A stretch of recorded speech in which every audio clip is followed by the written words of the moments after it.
Hey there, and welcome back to my channel. Today is December 1st, and we're coming up on almost 1 year since I started my YouTube channel. You can go back and look at my first video. It was a Happy New Year at the beginning of 2025. So I'm not going to do Vlogmas, which is something that I've heard about this whole year of doing YouTube, which I guess people do something every day, post a video every day for December.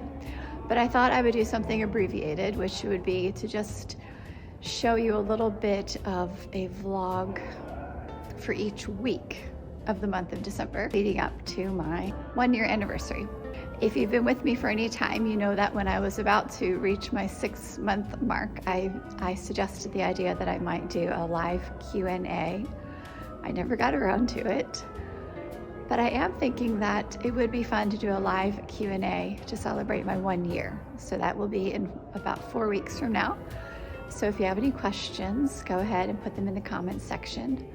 Or you could check me out on Instagram at Laura J. Hadley and leave a message there or a question. Anyway, it seems appropriate that the first little bit of this 1 week of the first week of December vlog would find me at the CAC in Williamsport, because my very first vlog that I filmed last year, part of it took place here.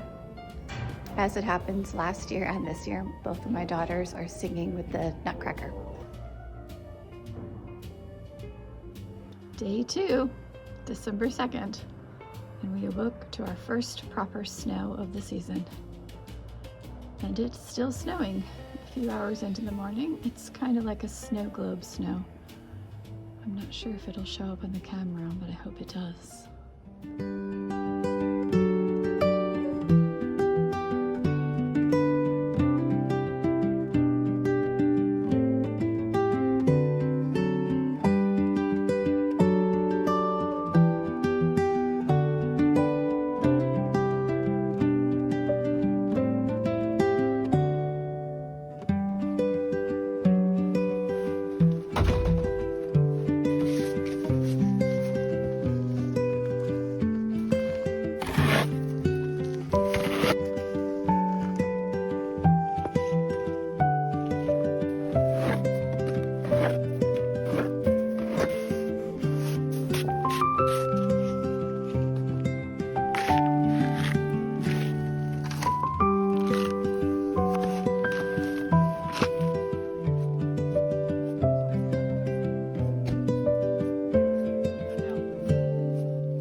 Let me know in the comments section if you've had your first snow of the year yet.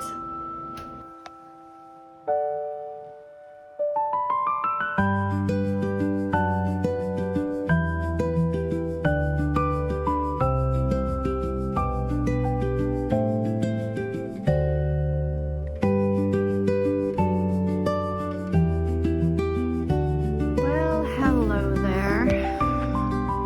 Welcome back. 3rd. I wish I could say good morning, but my morning did not go as usual. So my morning was a bit off.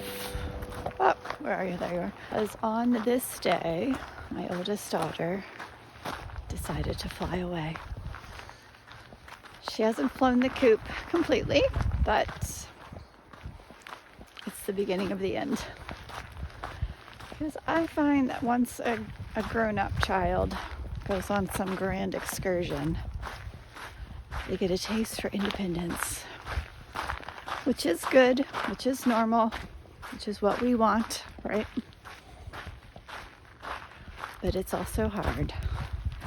So, whilst I wish I could be saying good morning to you, my morning went a bit wonky because I would normally get up and do my morning pages, my writing, do my walk, my yoga, get ready for the day, and then get into homeschooling.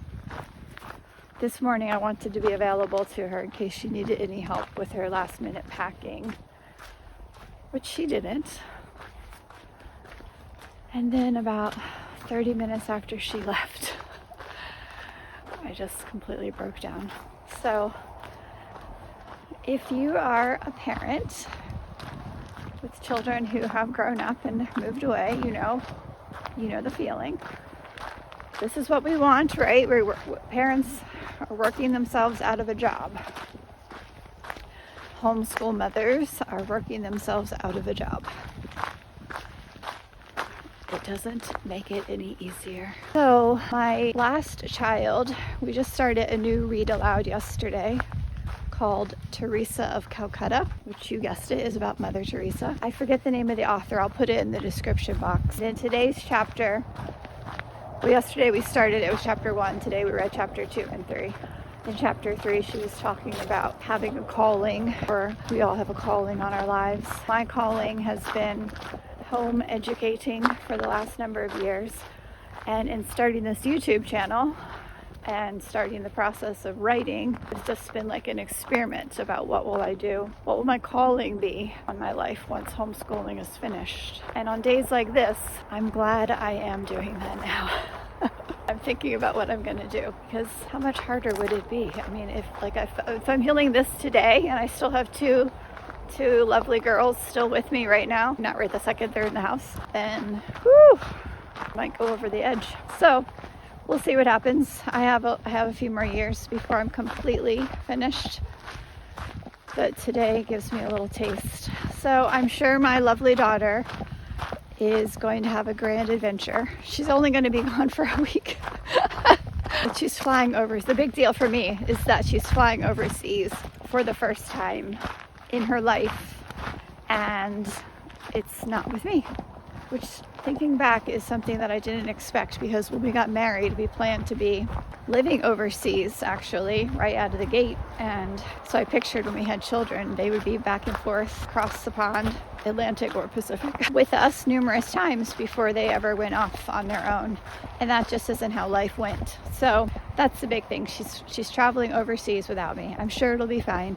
She's got a good head on her shoulders. The world is full of wonderful people that I'm sure she'll meet. So I'll see you tomorrow.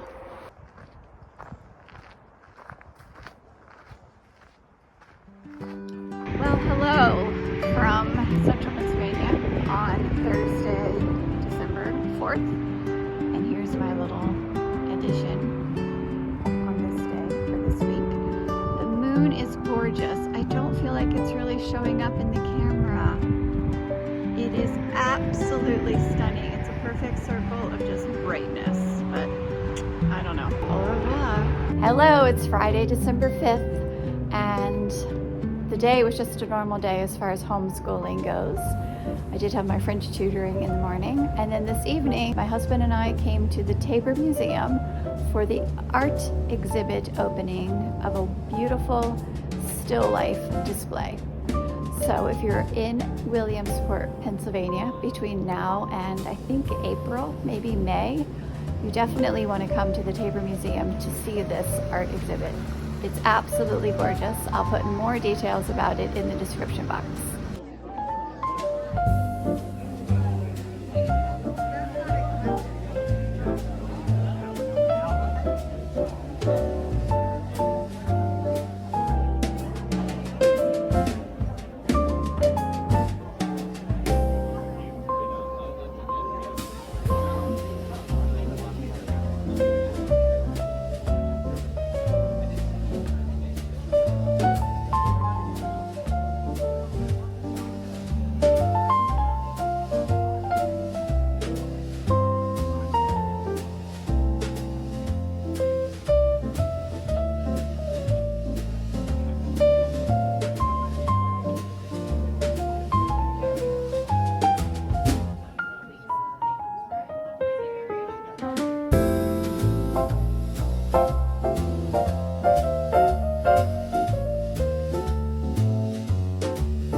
not able to attend the exhibition of the still life, you could still buy one of these booklets.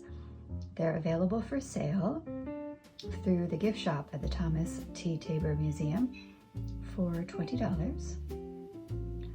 The show is called Echoes of Eden in a Rising Republic, Still Life and the Beauty of Becoming, an exhibition of 37 still life paintings from the Milligan Collection. And interestingly, I'm very well acquainted with the photographer who took all of these beautiful photographs of the paintings. Here's a special acknowledgement from the owner of the paintings, Neil Milligan. And he wanted me to make sure I give a shout out to the photographer. And here is an introduction from the executive director, Gary Parks.